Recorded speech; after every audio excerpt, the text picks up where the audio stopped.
Louvado seja nosso Senhor Jesus Cristo e sua Mãe Maria Santíssima. Eles merecem nossas palmas, sim ou não? Aleluia. Bem forte para Jesus e para Nossa Senhora. Pode ir se assentando e rezando: Santo anjo do Senhor, meu zeloso guardador, já que a ti me confiou a piedade divina, sempre me rege, me guarde, me governe, me ilumine. Amém. Amém. Glória a Deus. Hoje nós precisamos, de fato, do nosso coração, dentro do nosso coração, é preciso que nós construamos um altar para o Senhor, onde Ele seja adorado nas nossas vidas. Meus irmãos, como o irmão disse, meu nome é Pablo Soares, tenho 32 anos, sou fundador da comunidade missionária Avivando Altares, sou casado e sou pai de 5 meninos. Cauã, Elias, Josué, Natan e Matias. E esta obra não pode parar. Vestimos está começando o processo. É isso aí. Irmão, é uma alegria imensa estar aqui, porque eu dizia que nós encontramos muitas vezes em muitos encontros com várias temáticas diferentes, onde Jesus é uma participação especial no encontro. Mas este encontro é diferente porque Jesus, Ele é o centro deste encontro. Jesus é eucarístico, todo este encontro, esse retiro, as adorações, as pregações giram em torno da Eucaristia. E como nós precisamos que o nosso coração compreenda o mistério de Jesus na Eucaristia, porque mesmo nós sendo católicos, temos feito a primeira comunhão, vamos à Santa Missa, o nosso coração muitas vezes ainda não compreende a grandeza deste mistério. E é claro que nós vamos compreender um pouco sobre a grandeza do mistério eucarístico, mas não vamos entender toda a sua plenitude, porque se nós entendermos a plenitude de fato de um Deus que se torna um alimento para nós, nós morreríamos de amor certamente. Nós morreríamos de amor por este Deus. Não teria quem nos arrancasse da presença do sacrário se nós compreendermos a profundidade do mistério eucarístico. Nós não teríamos outra coisa a fazer nas nossas vidas a não ser adorar a Jesus. E é por isso que aqueles que compreenderam um pouco disso se enclausuraram em mosteiros para viver somente adorando a Jesus. E os anjos que compreendem perfeitamente a grandeza deste Deus, a palavra do Senhor vai dizer que dia e noite eles estão na presença do Altíssimo, dizendo: Santo, Santo, Santo é o Senhor Deus do universo. A terra inteira está cheia da sua glória. Está cheia da sua glória. Quem trouxe a Bíblia? Levanta a Bíblia aí bem alto para eu ver. Quem trouxe a Bíblia vai para o céu, amém? Quem não trouxe também vai. Eu só estou dizendo que quem trouxe vai, né? Não estou dizendo que quem não trouxe não vai. Abra a sua Bíblia.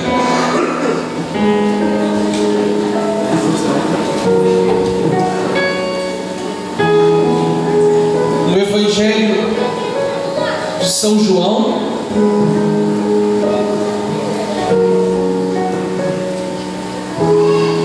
no capítulo 13,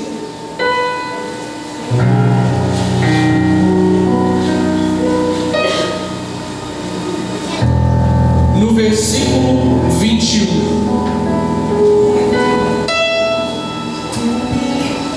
João, capítulo 13, versículo 21. Amém? Quem não trouxe a Bíblia faz igual na escola, cola para o irmão que está do lado. João 13, 21. Vai dizer a palavra do Senhor: dito isso, Jesus ficou perturbado em seu espírito e declarou abertamente: em verdade vos digo, um de vós me há de trair. Os discípulos olhavam uns para os outros sem saber de quem falava. Um dos discípulos a quem Jesus amava estava à mesa, reclinado ao peito de Jesus.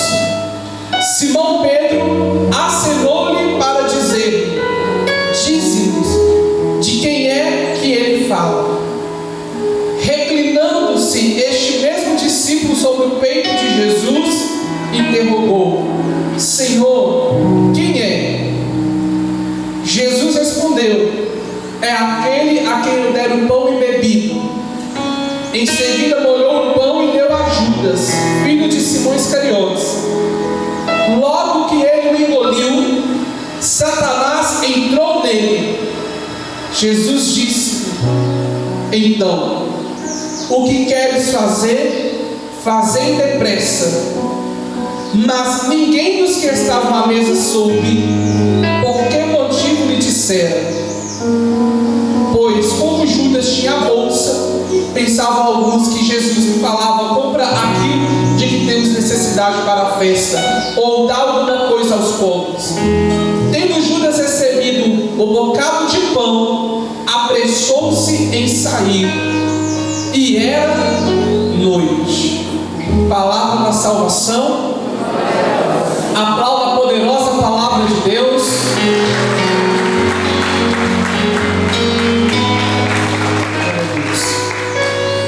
Irmãos, então, aqui neste texto que nós acabamos de ver, João está relatando a instituição, a ceia da instituição da Eucaristia.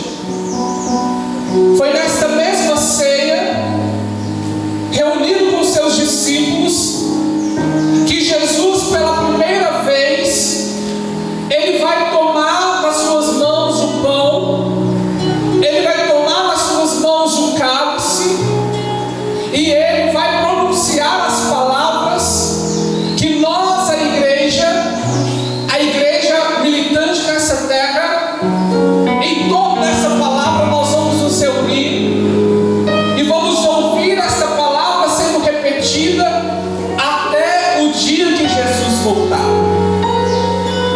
Mas quando Jesus está reunido ali com seus discípulos, antes que ele de fato institua no meio deles a sua presença eucarística, Jesus, ele anuncia que um daqueles que estão ali vai trair. E é interessante porque Pedro, que muitas vezes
Judas agora com Satanás dentro de si.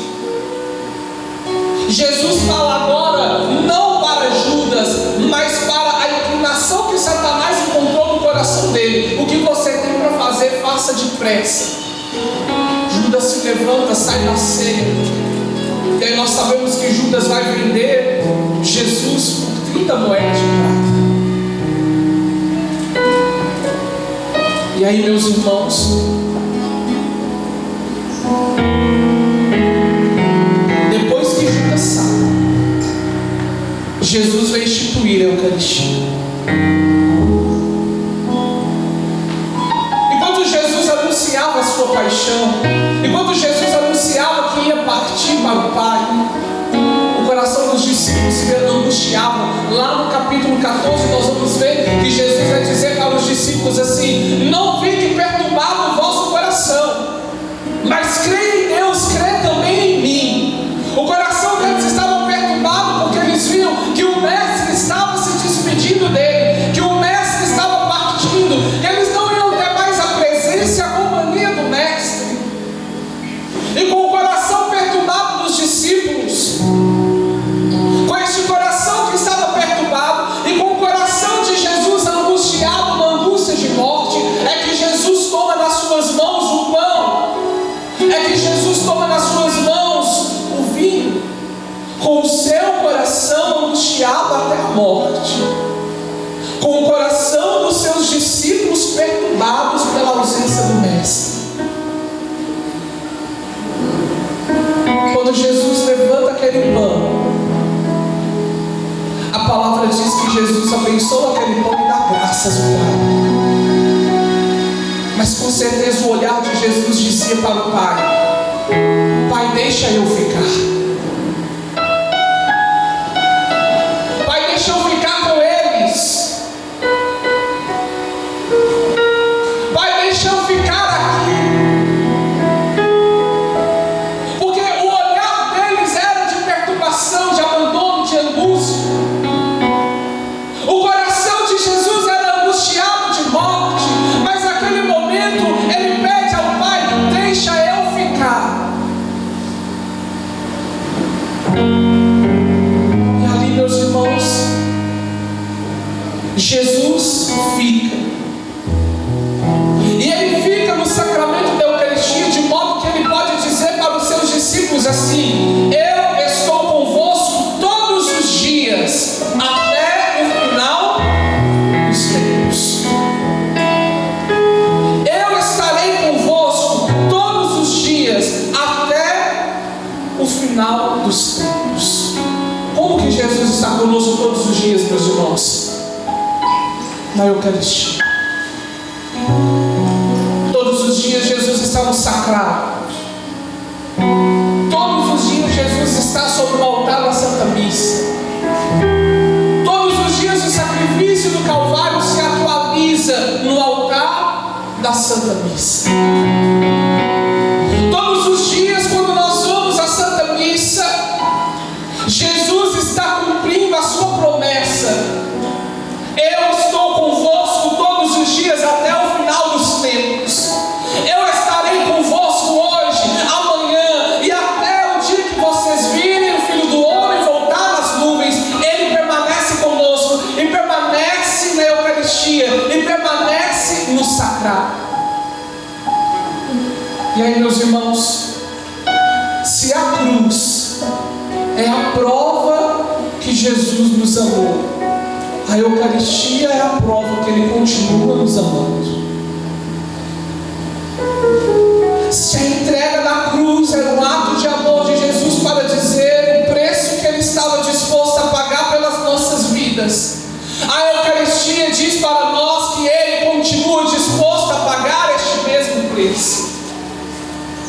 A Eucaristia nos diz que Jesus está disposto a continuar a se oferecer e se sacrificar por nós neste sacramento. Ele se faz prisioneiro de amor no sacrário por nós, esperando que nós vamos adorar. Na capela mais simples, na capela mais pobre, na capela mais distante daqui onde nós estamos,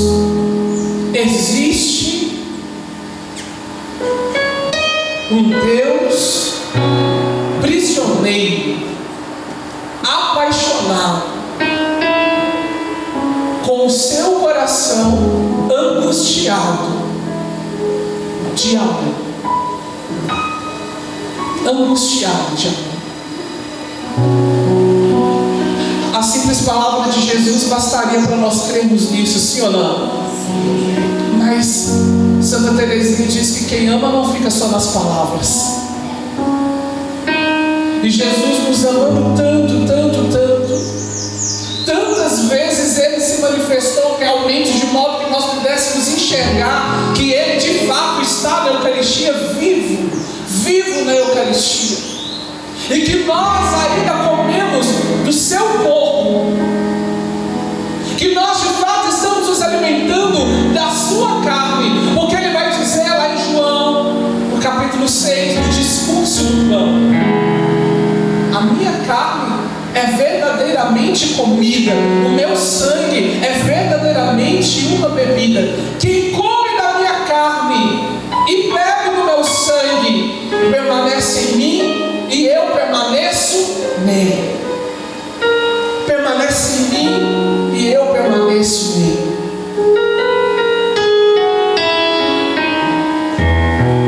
O pão que Judas comeu foi o pão da perdição. Ele come aquele pão e Satanás entra dentro dele e fica nele. É o contrário do pão que Jesus nos dá, que é a própria vida de Deus em nós. E se existe um momento, meus irmãos, que nós podemos usar as palavras de São Paulo, é quando nós saímos da Santa Missa, nós podemos dizer: não sou eu mais quem vive, é Cristo que vive em mim. É naquele momento que nós nos tornamos sacrários vivos da presença de Jesus. De fato Ele está vivendo em nós e nós estamos vivendo neste momento, nesta comunhão em que nós somos um com o Senhor, em que Ele está vivendo dentro de nós, em que o coração de Jesus está pulsante em nós, em que a presença de Jesus é real. E aí nós precisamos entender algumas coisas, amém? Vamos começar entendendo, em primeiro lugar, que quando nós vamos à Santa Missa, nós estamos indo para o Calvário. Que quando nós estamos vindo à Santa Missa, nós estamos ali diante do altar, nós estamos diante do Calvário. Diante do Calvário, onde Jesus, Ele está novamente atualizando a sua paixão. Mas não é Jesus que morre de novo, porque Ele morreu uma vez por todas para a nossa remissão. Mas somos nós que estamos sendo transportados de volta para aquele mesmo dia, para aquele mesmo lugar onde Jesus se entregou por nós naquela cruz. E quando nós somos transportados para o Calvário, estamos diante de Jesus Eucarístico, que no altar está se imolando por nós. Qual discípulos nós somos naquela ceia? Eu já ouvi muitas pessoas dizerem para mim: eu não gosto da Santa Missa, eu não gosto de ir à missa, eu prefiro o grupo de oração. Você já ouviu isso? Eu não gosto da missa, eu prefiro o grupo de oração. Porque quando você vem à Santa Missa, mas o seu coração traz uma inclinação errada, o seu coração não vem inclinado para adorar o Senhor, mas para encontrar a si mesmo. Porque a Santa Missa é um culto de adoração a Deus. A missa não foi feita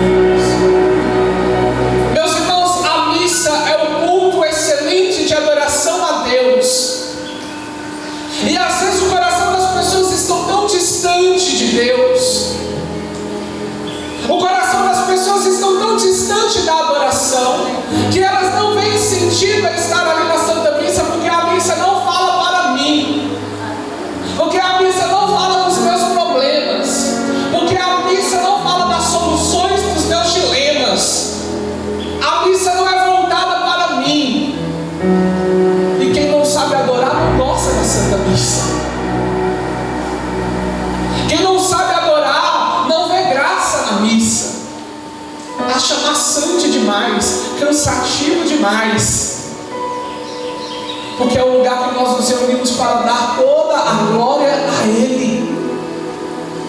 Aí eu prefiro o grupo de oração, porque o grupo de oração fala para mim, fala que Deus vai resolver os meus problemas, fala que Deus vai resolver as coisas que estão acontecendo na minha casa, porque fala daquilo que eu estou sentindo, porque fala de cura para mim.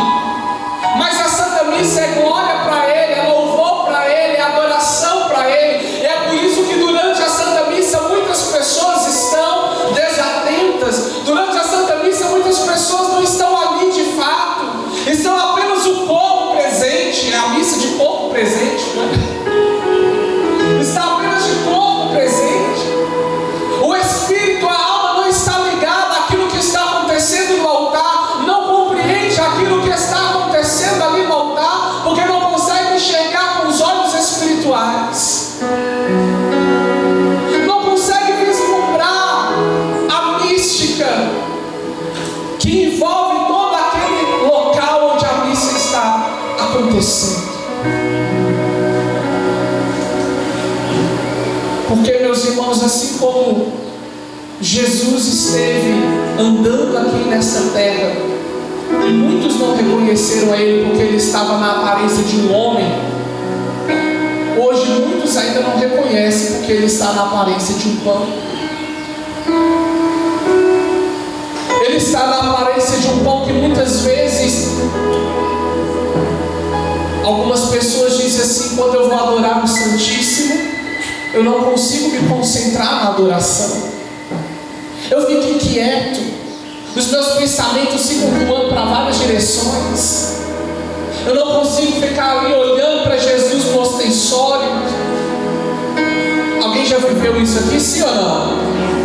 Dificuldade de adorar Jesus na Eucaristia. Por quê, meus irmãos? Porque Ele está tão simples diante de nós, Ele está tão perto de nós, que se torna difícil de nós reconhecermos. É tão simples, é tão pobre, meus irmãos, que naquele momento que Jesus está ali, a matéria do pão é mais pobre do que o próprio extensório que Ele estava disposto.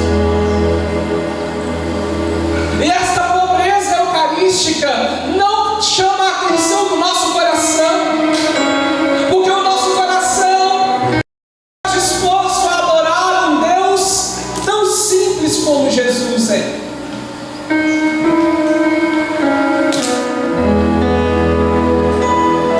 Na Eucaristia, Jesus continua cumprindo a profecia de Isaías. Ele não tinha na sua aparência nada que atraísse os nossos olhos. É uma hóstia branca, não tem nada que atrai os nossos olhares, não tem nada que agrada os nossos olhos, é simples demais para nós. E é por isso, meus irmãos, que para que nós possamos adorar Jesus em espírito e em verdade, reconhecer de fato aquele que está ali, é preciso nós enxergarmos a Jesus com os olhos do coração. É preciso uma visão interior, é preciso uma visão espiritual, é preciso que nós sejamos aqui nessa ceia como João. A palavra diz que ele ficava com a cabeça inclinada no peito de Jesus. E enquanto Jesus estava falando e os discípulos estavam discutindo: quem será que vai trair Ele? Quem será que vai negar Ele? Será que sou eu? Acho que é o fulano. Enquanto os discípulos discutiam a respeito daquilo que Jesus falava, João não preocupava em discutir se era ele, se era o outro. João estava escutando apenas o coração de Jesus batendo aqui perto dos teus ouvidos. João estava apenas desfrutando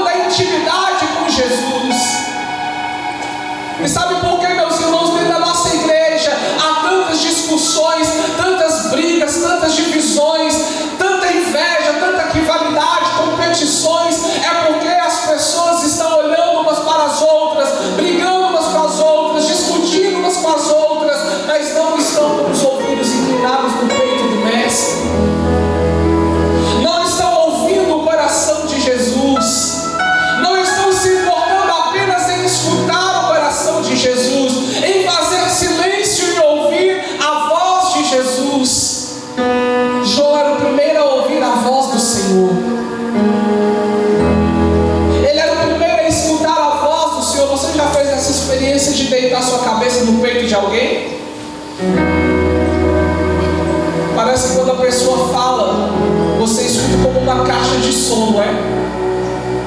A voz chega primeiro aos seus ouvidos, e é uma voz interna. E era isso que João escutava, a voz de Jesus e as batidas do seu coração. E aí, meus irmãos, quando Jesus é traído, quando Jesus é preso, a palavra do Senhor diz que todos os discípulos fogem, todos os discípulos correm, todos os discípulos se escondem. Mas a palavra do Senhor também diz que lá aos pés da cruz estava Maria e João, o discípulo amado. Ele volta para os pés da cruz. Ele é o único discípulo que não foge quando Jesus é crucificado. Naquele momento em que Jesus é preso e todos os discípulos correm, João não corre para fugir, mas ele corre para Nossa Senhora, ele corre para Maria e retorna para o Calvário juntamente com ela aos pés da cruz. E por que João retorna, meus irmãos? Os discípulos fogem porque têm medo, os discípulos fogem porque agora o mestre está preso, está impotente, os discípulos fogem porque agora eles também podem ser presos e mortos.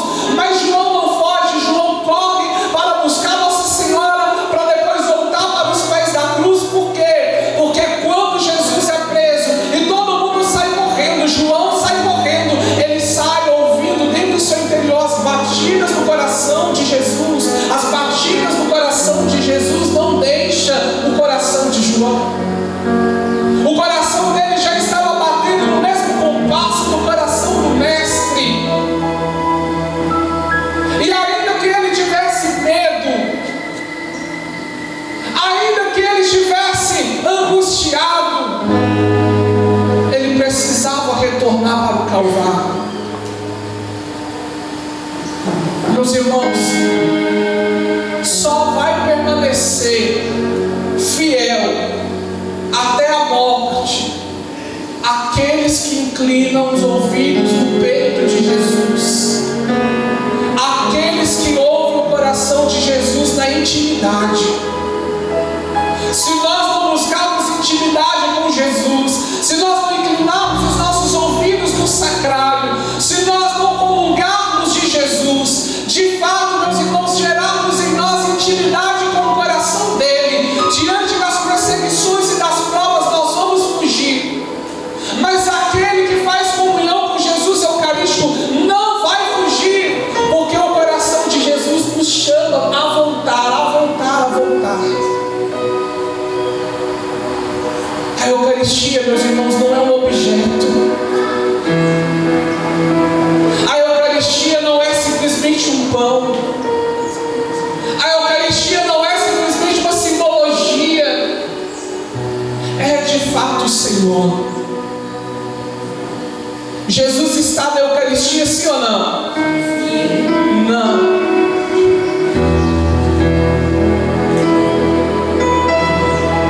Jesus não está na Eucaristia, Jesus é a Eucaristia.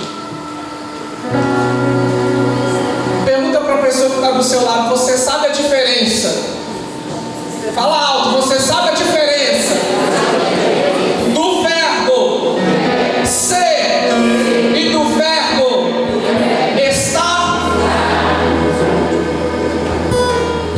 Existe uma grande diferença do verbo ser e do verbo estar. Se Jesus está na Eucaristia, meus irmãos, significa que Jesus entrou no pão e ele pode sair do pão. Isso não é transubstanciação. Isso é estar. Como eu estou aqui neste palco, como você está sentado nesta cadeira. Mas na Eucaristia Jesus não está. Jesus é.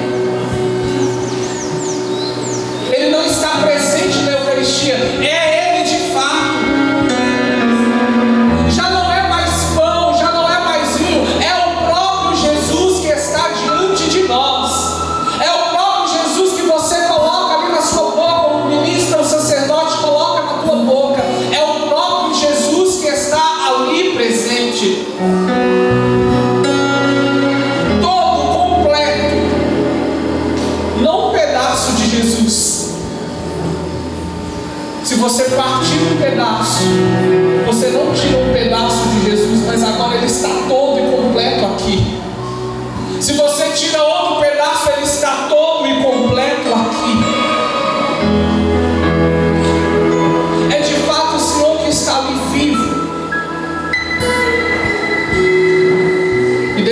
para você uma coisa: muitas vezes Ele se manifestou para mostrar isso.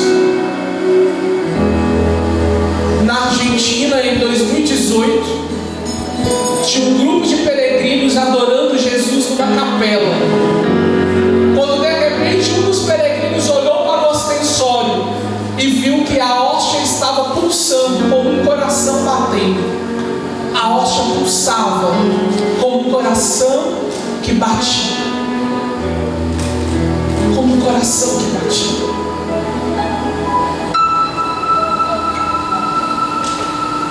Porque Jesus é o coração pulsante da igreja. Sem Eucaristia, a igreja morre. Ele é a vida da igreja. Jesus Eucarístico é a vida da igreja. É Ele que nos alimenta. É Ele que alimenta a sua noiva, a sua igreja. E para nos provar isso de fato, que Ele alimenta a sua noiva, a igreja, lá na nossa comunidade nós temos como baluarte, uma das nossas patronas é a Beata Helena Guerra, aliás, Beata Alexandrina de Balazar. E a Beata Alexandrina, ela era uma jovem portuguesa, uma menina portuguesa, camponesa, apaixonada por Jesus. E um dia, voltando da Santa Missa junto com a sua prima e a sua irmã, alguns homens perseguiram elas até em casa, invadiram a casa onde elas estavam, subiu para o quarto superior onde elas tinham escondido. E quando aqueles homens entram ali naquele quarto, a Beata Alexandrina, ela corre em direção à janela e ela pula da janela do quarto do andar superior. E quando ela cai no chão, ela sofre uma lesão interna. E a partir daquele dia, meus irmãos, ela começa a perder os movimentos do seu corpo. Quando ela está ali deitada na sua cama, ainda recebendo tratamentos médicos, os médicos dizem assim: olha, ela já perdeu o movimento das pernas, já perdeu o movimento dos braços, agora ela está perdendo os órgãos internos.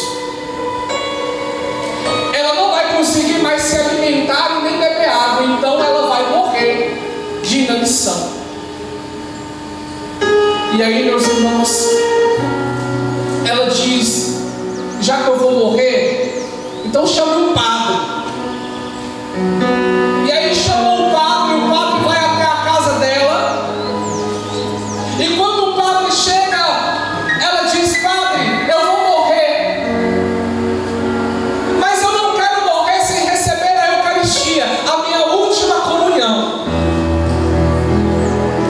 E aí o padre diz: minha filha, eu não posso te dar a Eucaristia, porque no estado que você está, você não consegue engolir a Eucaristia. Se eu te der a Eucaristia, você vai voltar à Eucaristia e vai acontecer um sacrilégio, uma profanação. E ela insiste com o padre, e o padre diz: olha, eu vou te dar uma partícula não consagrada, e aí você vai comer. Se você conseguir comer, aí eu te dou a Eucaristia. E aí o padre pega a partícula não consagrada, pão, e dá a ela, e ela não consegue engolir. E aí o padre diz: não tem como eu te dar a Eucaristia, porque vai acontecer isso, você não vai conseguir engolir. Ela disse: padre, o Senhor me deu pão, eu quero Jesus Eucarístico. E aí, meus irmãos, com muita insistência, o padre dá a ela a comunhão naquele dia, e ela consegue comungar Jesus. No outro dia, o padre volta, dá a ela a comunhão, ela consegue comungar Jesus. No outro dia, o padre volta, ela consegue comungar Jesus. Ela viveu 13 anos sem água e sem comida, sem dormir, deitada na sua cama, recebendo diariamente Jesus na Eucaristia.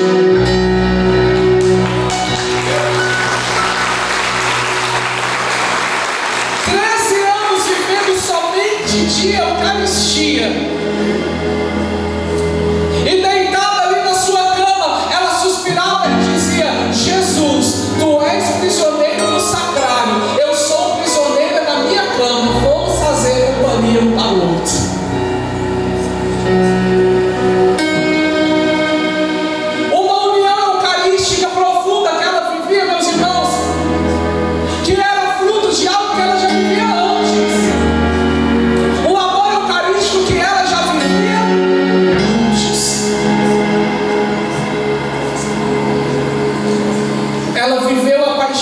As dores da paixão de Jesus mais de 100 vezes.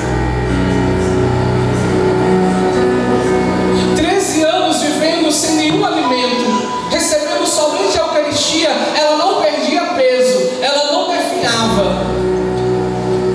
É impossível uma pessoa viver sem água, sim ou não?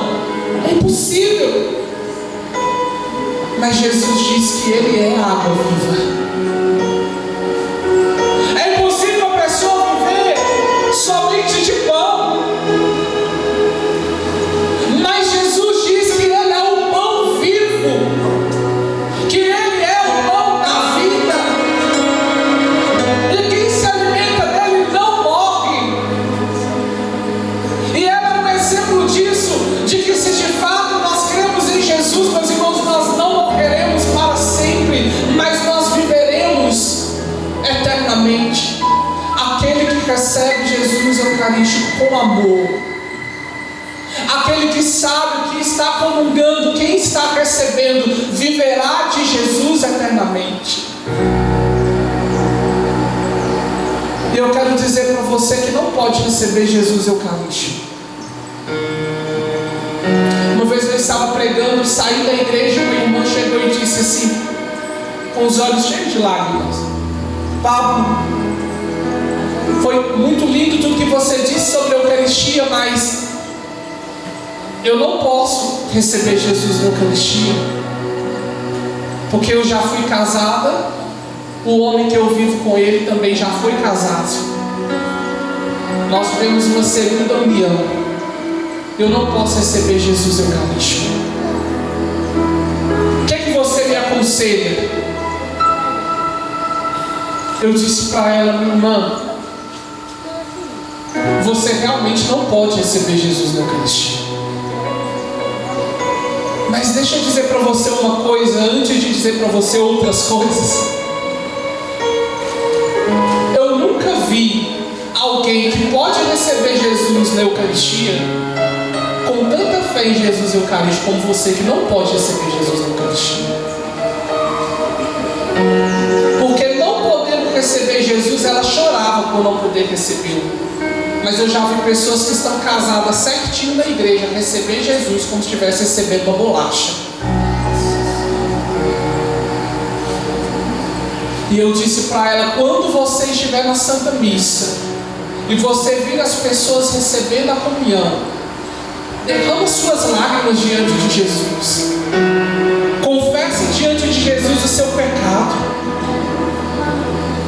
Porque o fato de você não receber Jesus, porque você sabe que é Ele que está na Eucaristia, é mais agradável ao coração de Jesus do que aqueles que recebem sem saber que é Ele que está ali. Do que muitos daqueles que estão comungando, mas não estão fazendo comunhão. Aqueles que estão como Judas na Santa Ceia, comendo pão e bebido, mas não discernindo entre o corpo e o sangue de Jesus. Meus irmãos, é necessário que nós voltemos a compreender o valor de Jesus Eucarístico, o próprio Jesus manifestado no meio de nós, e morremos de amor por isso. E se não morremos, que pelo menos demos a nossa vida a Ele, entreguemos a nossa vida em adoração a Ele. Morramos, meus irmãos, por tantas outras coisas que nós poderíamos estar fazendo, e vamos dar a nossa vida em adoração a Jesus Eucarístico. É preciso que se levante neste tempo agora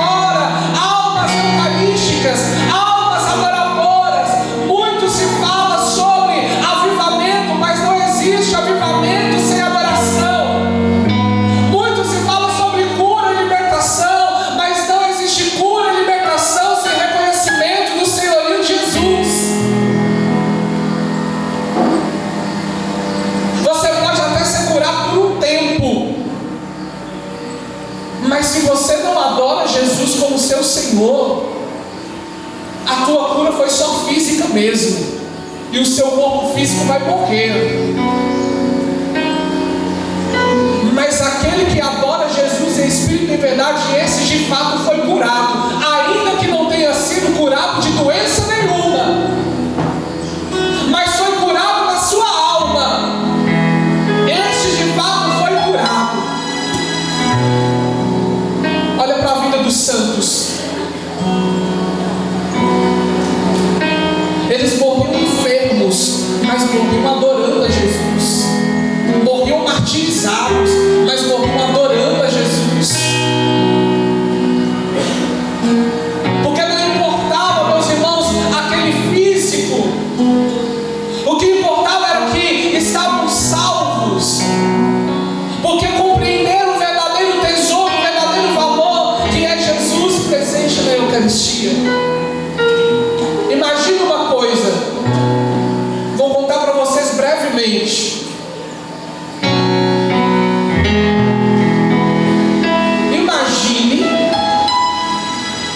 que quando eu tinha 14 anos de idade, eu era protestante. Eu era membro da Igreja Assembleia de Deus. Cantava lá na igreja Assembleia de Deus, frequentava os cultos.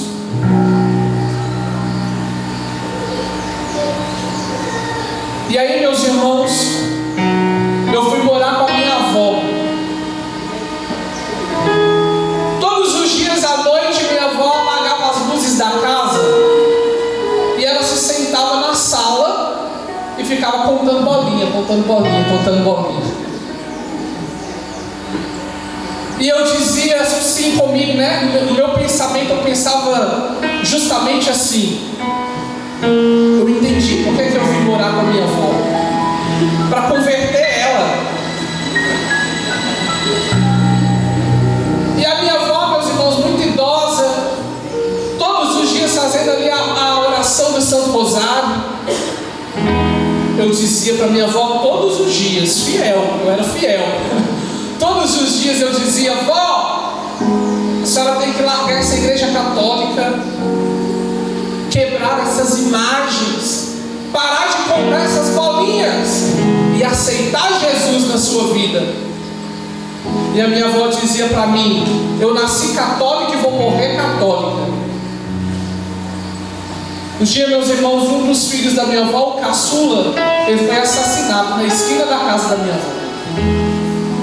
Minha avó ficou muito abalada, muito triste. Ela teve um AVC, ficou acamada. E eu dizia para minha avó assim: vó, sabe por que essas coisas estão acontecendo na sua vida? Porque a senhora não aceitou Jesus. A senhora tem que largar essa igreja católica e Jesus vai mudar a sua vida. A minha avó, mesmo depois de perder um filho, deitada numa cama, com dificuldade de falar, ela dizia: eu nasci católica e vou morrer católica. Um dia, meus irmãos, o pastor, ele fez uma proposta para os membros da igreja: vamos fazer um propósito de oração. Nós vamos fazer 30 minutos de oração de manhã, 30 minutos de oração de tarde, 30 minutos de oração à noite. E aí eu fui fazer um propósito. Na oração da manhã, eu ajoelhei diante ali da minha cama, comecei a orar, e o Espírito Santo disse assim: Jesus vai visitar essa casa como visitou a casa de Zaqueu. Jesus vai entrar nesta casa e vai mudar toda a realidade, não só dessa família, mas das futuras gerações. Eu me levantei do quarto, fui na minha avó e disse para ela: vó, eu estava orando e o Espírito Santo disse que Jesus vai visitar a nossa casa. A moça que trabalhava fazendo limpeza na casa para minha avó, ela foi tomar banho para esperar Jesus. E a minha avó ficava rindo dela e falando assim: menina, isso é brincadeira. E eu dizia: não é brincadeira. O Espírito Santo me falou que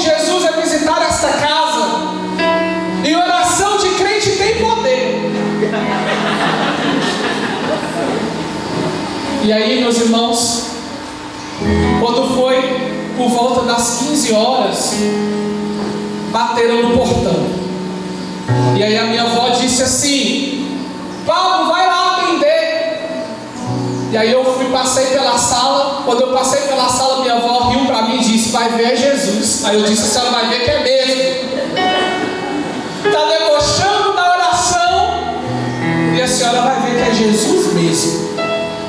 E eu fui até o portão. Quando eu abri o portão, era uma senhorinha vestida de branco. Ela disse: a paz de Jesus, eu sou ministra da Eucaristia, eu vim trazer Jesus.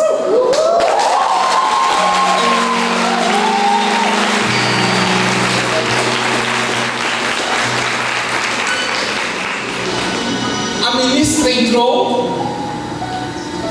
Ela se chama Nilce. Até hoje nós somos amigos. E ela fez a celebração da palavra ali para minha avó. Deu para minha avó a comunhão. Depois que a minha avó comungou, ela olhava para mim e sorria de canto a canto, um sorriso banguelo, e dizia para mim: Jesus veio mesmo. E eu morrendo de raiva. Ao invés de converter, eu fiquei com raiva. E a ministra: jovem, vai no nosso grupo de oração. E eu dizia para a ministra, igual vocês falam dos protestantes: pode deixar que eu vou, eu nunca ia. E aí, meus irmãos, um dia andando lá pelo bairro, eu passei em frente à paróquia São José Operário. A igreja toda vazia, não estava tendo missa, não estava tendo nada. Um sábado de tarde. Eu, muito curioso, pensei assim: vou ver o que tem dentro da igreja, né? E aí eu fui devagarinho, entrei, cheguei assim na porta da igreja, olhei para um lado, olhei para o outro. Quando eu pensei em voltar atrás, um rapaz que estava lá na frente me chamou: ei! Eu disse: é você? Pode vir. Aí eu entrei, ele puxou uma cadeira, falou: senta aí. Eu sentei. Aí ele colocou um caderno no meu colo e falou: anota o seu nome. Eu anotei meu nome. E aí ele disse: seja bem-vindo à reunião de coroinhas.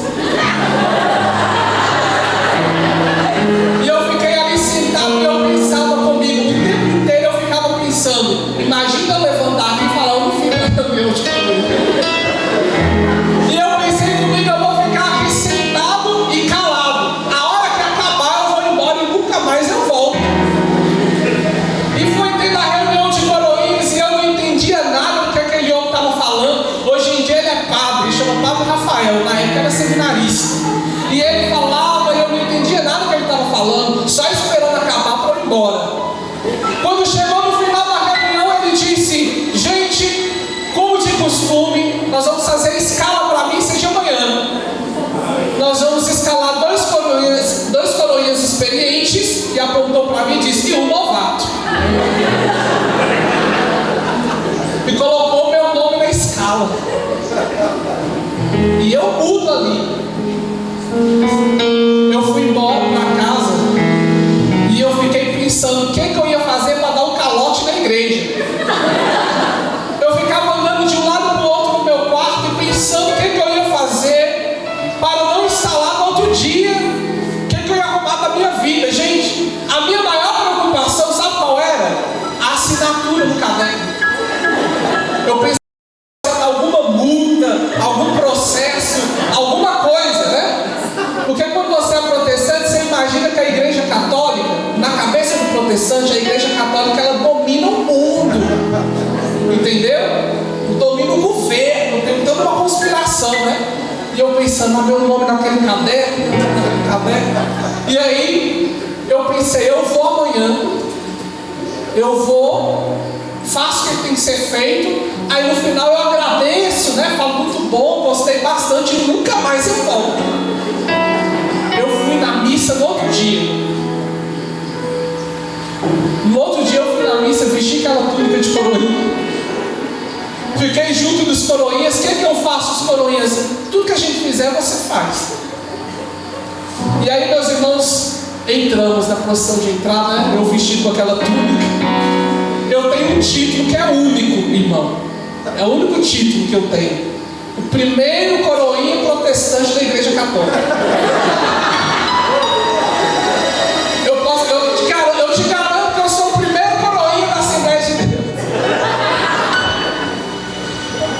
E aí, meus irmãos, quando chegou o momento da comunhão, ali foi a gota d'água. Quando nós sentávamos assim atrás do altar, e tinha a sacristia, que era dividida por uma parede, a porta não tinha porta, era aberta, era só uma parede que dividia a sacristia da Assembleia. Depois que os ministros deram a comunhão, eles levaram a Eucaristia para dentro da sacristia, acenderam uma vela, e eles fizeram todas as purificações dos vasos sagrados, pegaram a Eucaristia, colocou numa âmbula só, levou para o sacrário, colocou no sacrário, ajoelhou e depois saíram. E naquele momento eu fiquei observando aquilo e eu fiquei intrigado, porque na igreja que eu frequentava tinha a Santa Ceia, e acontecia a Santa Ceia, todo mundo pegava um pãozinho, um copinho de suco de uva. Eu ainda não, porque eu ainda não era batizado. E aí o pastor lia as palavras da Bíblia e todo mundo consagrava aquele pão e aquele suco, e depois comia e bebia.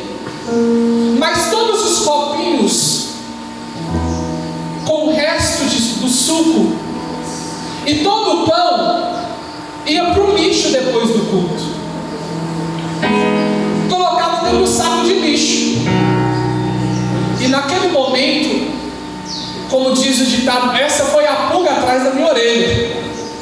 Porque eu pensei comigo, se é comunhão com o corpo e sangue de Cristo, como que pode ir para o lixo? Como que a hora que eu bebo é sangue de Cristo, agora o resto que sobrou eu posso jogar no lixo? E aí eu tive uma ideia. Eu liguei para o pastor e falei: pastor, o que você acha da gente pegar todo o pão que sobra e colocar dentro de uma caixinha? Eu queria colocar um sacrário na Assembleia de Deus. E o pastor disse para mim: olha, isso não tem nada a ver, porque é apenas uma representação, é pela sua fé. Quando você bebe ali, pela sua fé, espiritualmente é o sangue de Cristo, é o corpo de Cristo. Mas o restante que sobra não tem necessidade da gente guardar em lugar nenhum. Mas eu não me conformei com aquilo, meus irmãos. Eu fui na Bíblia, porque um dos princípios que tinha lá era tudo tinha que estar na Bíblia. E quando eu fui na Bíblia, Jesus disse: tomai e comei, isto é o meu corpo. Tomai e bebei, isto é o meu sangue. E eu pensei, Jesus não disse que representa ou simboliza, ele disse que é. Na primeira semana que a ministra foi levar a comunhão para minha avó, eu perguntei para a ministra: isso aí é o corpo e sangue de Jesus? E a ministra disse para mim: isto é Jesus. Assim como ele disse que é, isto é Jesus, eu achei muito mais satisfatório. E aí eu comecei a fazer várias perguntas para ela. Ela disse: vai na minha casa. Eu fui na casa dela, cheguei lá, ela com uma pilha de livros de professor Felipe Aquino, um monte de coisas, de catecismo da igreja. E eu perguntava, ela respondia, eu perguntava, ela respondia. Resultado: cheguei na casa dela protestante, saí da casa dela católica.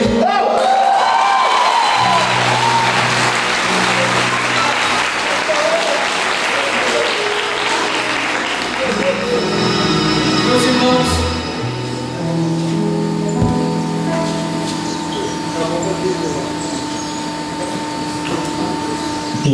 aí, ó, não continua.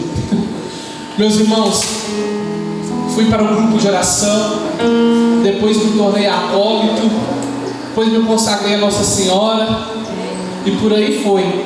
Mas eu digo para vocês uma coisa: o que eu trago no meu coração,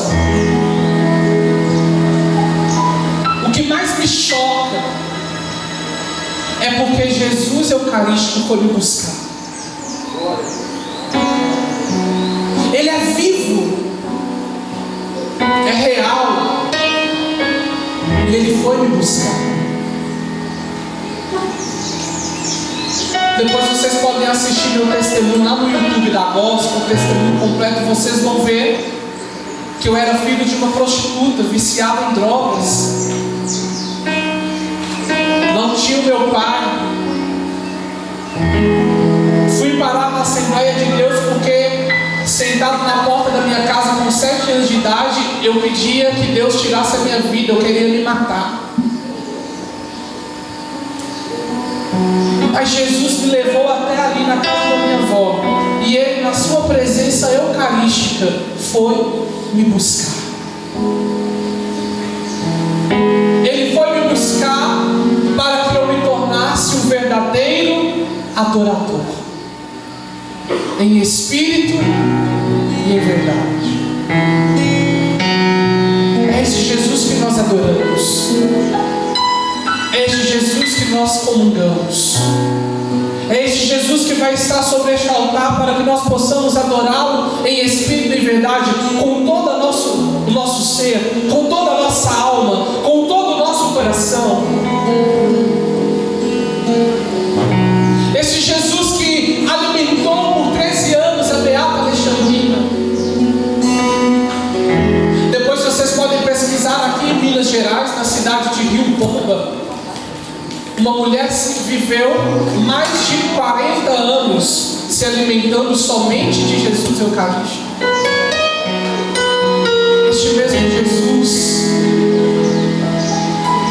é Jesus que nós recebemos e adoramos. Para a gente terminar e adorar o Senhor, na cidade de Itaúnas, aconteceu uma missa. A sacristã, depois que terminou a missa, ela não sabia se a hóstia, as partículas que estavam na âmbula tinham sido consagradas ou não. Os coroinhas guardaram dentro do armário. E quando o padre abriu o armário e viu as partículas ali dentro, ele falou: está consagrado ou não está consagrado? A sacristã disse: eu não sei. E o padre, muito zeloso, ele disse assim: olha, vamos colocar dentro de um pote de água e deixar dissolver. Colocou dentro de um pote de água para que dissolvesse. No outro dia, quando voltou, aquele pote estava cheio de sangue, e todas as eucaristias tinham se tornado carne. O padre pegou aquele pote e colocou sobre uma mesa, sem corporal. Onde o padre colocou aquele pote, ficou marcado o lugar do pote, na mesa. Convocaram uma reunião de todo o povo, uma missa campal. Celebraram a Santa Missa em ato de reparação, diante daquele milagre eucarístico, diante dos olhos de Deus. Agora eu te pergunto, qual a diferença dessa Eucaristia para a Eucaristia que eu e você comungamos na Santa Missa todos os dias? É o mesmo Jesus, é o mesmo Senhor. Amém? Vamos adorá-lo? Vamos adorar o Senhor? Eu gostaria que, neste momento de adoração, você pudesse adorar a Jesus como você nunca adorou. E mesmo que você não saiba o que dizer diante de Jesus, as palavras elas não têm arrogância diante da grandeza de Deus.